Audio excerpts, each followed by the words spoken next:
Okay, तो अब examples पे आते हैं। Example 8.13, determine the slope and deflection at point B of the steel beam shown in figure. The reaction have been computed. E की value और I की value दी हुई है।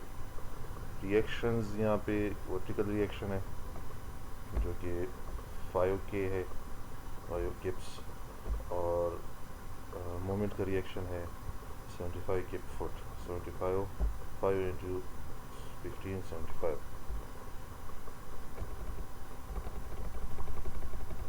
अच्छा, सबसे पहले हम कंजुगेट बीम फाइंड करेंगे। कंजुगेट बीम फाइंड करने के लिए हम सबसे पहले मोमेंट डायग्राम बनाएंगे।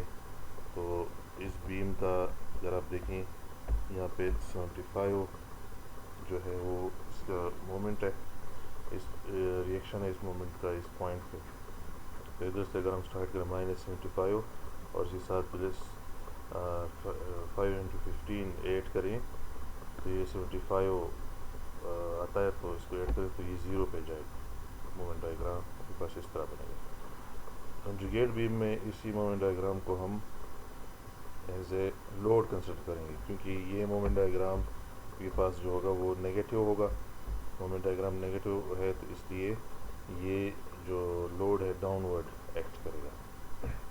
कंजुगेट बीम में फिक्स सपोर्ट को हमने फ्री एंड कर दिया है, और जो यहाँ पे रियल बीम में फ्री एंड था उसको हमने फिक्स सपोर्ट कर दिया।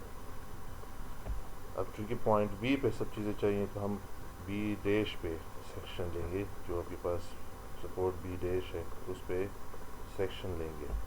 तो इक्विलिब्रियम इक्वेशन को अप्लाई करने के लिए हम जिस पॉइंट पे फाइंड करना है हम उस पॉइंट पे सेक्शन जो है वो ड्रा करेंगे। तो बी डैश पे हमने सेक्शन ड्रा किया, और मोमेंट और जो शेयर है वो आपके पास है बी बी डैश।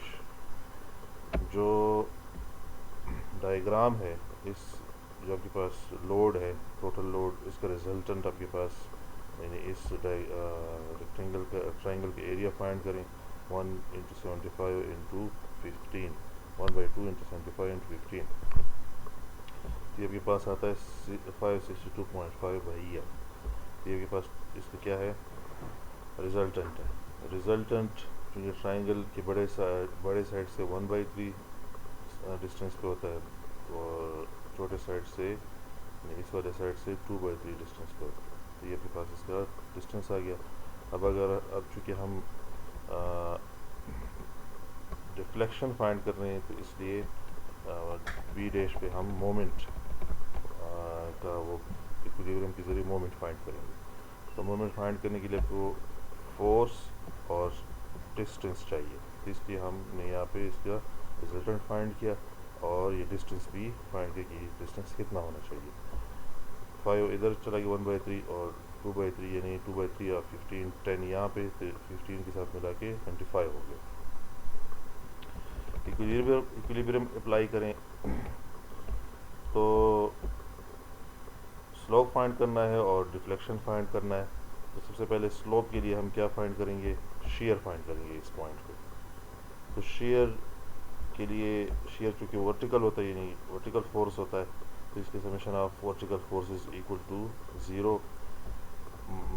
562.5 जो है डाउनवर्ड है, तो इसलिए माइनस यहाँ पे शेयर भी फार्मूले के मुताबिक या उस उसूल के मुताबिक डाउनवर्ड है कि इस उसूल के मुताबिक कि ये पूरे सेक्शन को क्लॉकवाइज घुमाए।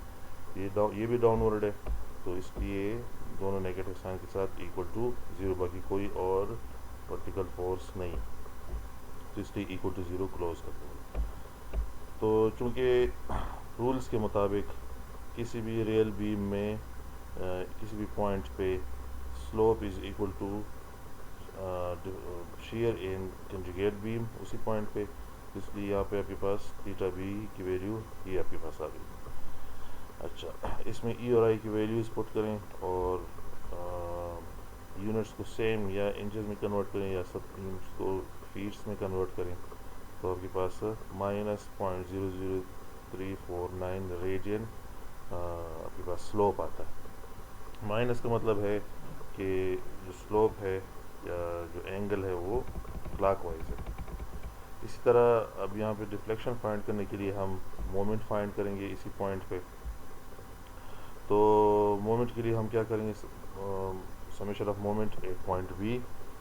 तो 562.5 जो है एक फोर्स है, और इस पॉइंट पे कितना मोमेंट बना रहा है, तो इसके साथ डिस्टेंस के साथ मल्टीप्लाई करेंगे, यानी 25 फीट के साथ मल्टीप्लाई करेंगे बाय रूल्स। जो यहाँ पे एम बी डैश है जो वो एंटी क्लॉकवाइज है, तो एंटी क्लॉकवाइज को हमने चूँकि यहाँ पे पॉजिटिव कंसिडर किया हुआ है, इसलिए ये आपके पास प्लस आ गया। इस तरह ये जो आपके पास 562.5 ये भी positive reaction, positive moment produce कर रहा है, इसलिए प्लस साइन के साथ है। किसी भी पॉइंट पे deflection in real beam is equal to उसी पॉइंट पे मोमेंट। तो ये आपके पास इसको मल्टीप्लाई करके और एम बी डैश को या इसको उस इक्वेशन की दूसरी तरफ ले जाके आपके पास ये वैल्यू आती है। ई और आई की वैल्यूज़ पुट करें और यूनिट से हम करें, तो आपके पास अगर आपने फीट में कन्वर्ट किया तो आपके पास फीट में जवाब आएगा -0.0873 फीट। इंचज़ में कन्वर्ट करें यानी 12 के साथ मल्टीप्लाई करें, या इधर अगर आपने सबको इंचज़ में कन्वर्ट किया तो आपके पास -1.05 इंचज़ जवाब आएगा।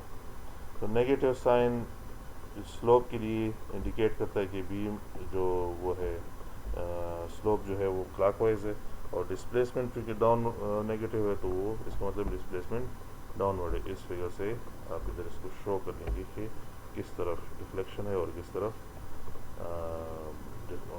स्लोप है। तो ये आपका पहला एग्जांपल था। उम्मीद है कि आप लोगों को कुछ ना कुछ समझ आया होगा। कोई क्वेश्चन है तो आप कर सकते हैं।